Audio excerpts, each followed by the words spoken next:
Hello everyone, it's time for us to go and take a look at the iPhone 15 and compare it against the iPhone 14 Pro and see how these particular devices compare against one another. Now here's the thing between both these phones. I personally do think that both these have a lot of capability, have a lot of quality, and there's not really a perfect one here to be honest, because there's some advantages with the 15, some advantages for the 14 Pro, but I will say in this day and age, both these devices have a lot of similarity, some differences, and we'll take a look at that throughout this whole entire video. First things first though, if you want to pick up either one of these particular devices though, links will be down in the description below. You can get them from there and you can support the channel at the exact same time. Now, starting off with the outside of both these phones, the iPhone 14 Pro, which came out back in 2022. On the front side of this phone is going to be giving you a 6.1 inch Super Retina XDR OLED display. Now, with this phone, there were some big takeaways within this device. Number one, this phone was giving you the first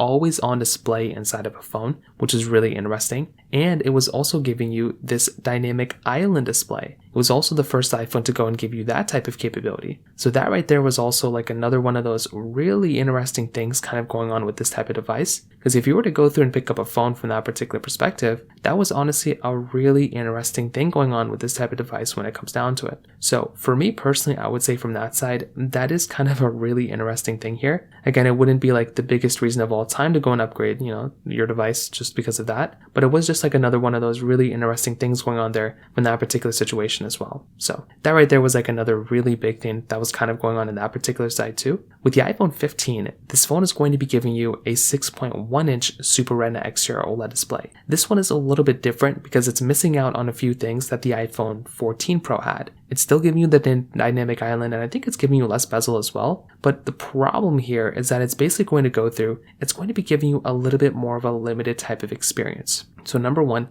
this phone is essentially going to be going through and giving you basically, like it's a 60 hertz panel. So that's kind of a sad thing. And there's no always on display inside of that phone either. So that could be a pretty big deal for you depending on who you are, or maybe it's not a big deal at all. But that is just one of those other things to kind of keep in mind there from that particular side too. So from that side, that kind of covers it up there a little bit as well. On the bottom, both these phones are luckily giving you USB Type-C, which I think is a really important thing to have. I love USB-C, and you're basically going to be getting that there on these two devices, which again is another really cool thing going on here as well. Beyond that though, there's not really anything else super insane. Like on the back side, they're both giving you this frosted glass back. The iPhone 14 Pro is giving you a triple camera setup, 15 is giving you a dual camera setup. They both feel very, very good. They both feel very premium, but definitely when you feel both, you'll definitely notice that the iPhone 14 Pro definitely feels more premium, I would say overall, than something like an iPhone 15. So I would definitely say from that particular perspective, if you're going to go through and pick up a phone,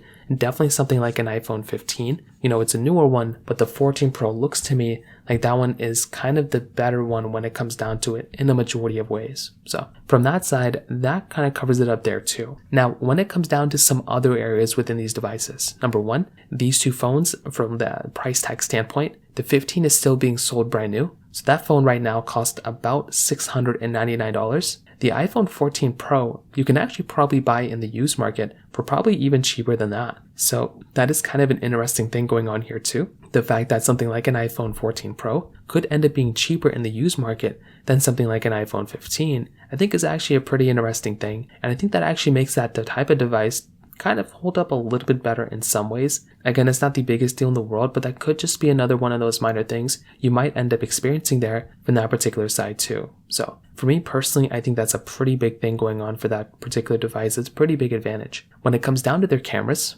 like I said before, the iPhone 14 Pro is giving you this triple camera setup, a 48 megapixel wide, you're getting the telephoto and the ultra wide camera there too. Whereas on the iPhone 15, you're getting a 48 megapixel wide and then an ultra wide camera, but no telephoto lens inside of the iPhone 15. It's not the biggest deal in the world, but that could just be one of those other things you might end up experiencing here from that particular side too. So for starters, one, you're getting 4K at 60 on the front and the back of both these phones. So that right there is very nice, being able to go through and get that type of capability inside of these types of phones. I love it. And that is in and of itself a really nice thing going on for this type of device when it comes down to it from that side. So that right there is a really big thing to kind of keep in mind there. You're also going to be able to go through and zoom in a lot more on the iPhone 14 Pro. So you're comparing 3x zoom inside of the 14 Pro versus 2x zoom on the 15. So that right there is actually a really nice thing to kind of keep in mind there too. And if you're going to go through and pick up a phone, I definitely do like having a phone like the iPhone for the 14 Pro, having that zooming in, zooming out capability, but the 15 still holds up fairly well too.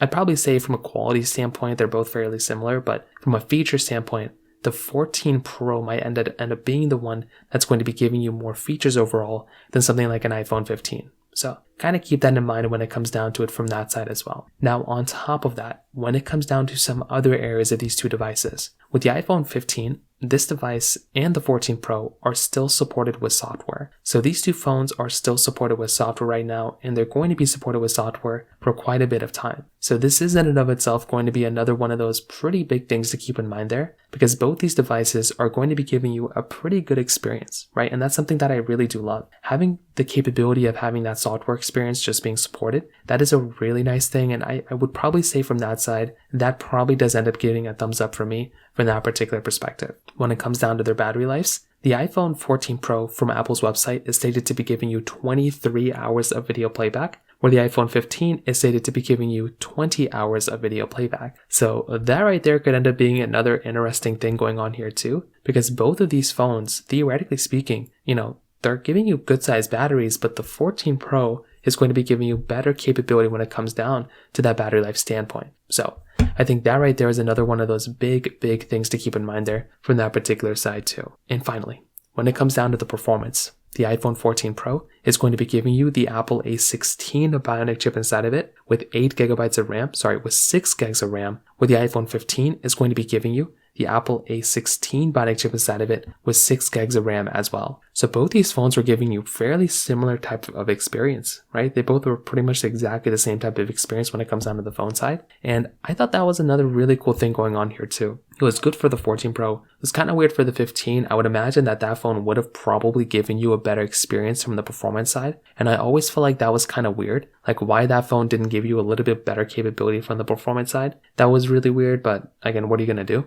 But that right there is just what ends up happening here for the most part when you're going through and getting some of these types of devices. Because, if you're going to go through and pick up a better phone and the newer phone, that doesn't necessarily mean it's always going to be faster. So I would probably say from that side too, that is one of those things to keep in mind there from that side. So overall, to kind of sum up this whole entire video, what I can definitely tell you is that with something like an iPhone 14 Pro, this really is one of those types of devices that I look at and I'm a big fan of it. Right. I do feel like this is a better phone here in some ways. Like with the 14 Pro, you're going to be getting that ProMotion display. You're going to be going through and getting a dynamic island. You're going to be getting a always on display, same performance, same everything, a better build quality and a better camera inside of the 14 Pro. That one generally makes a lot more sense for me than something like an iPhone 15. The 15 I think is a good phone. I think it has a lot of capability, but I just don't think it's necessarily worth the price. Like for how expensive that particular phone is, I feel like you could probably end up getting a better device, in my personal opinion, than the iPhone 15 for that price tag.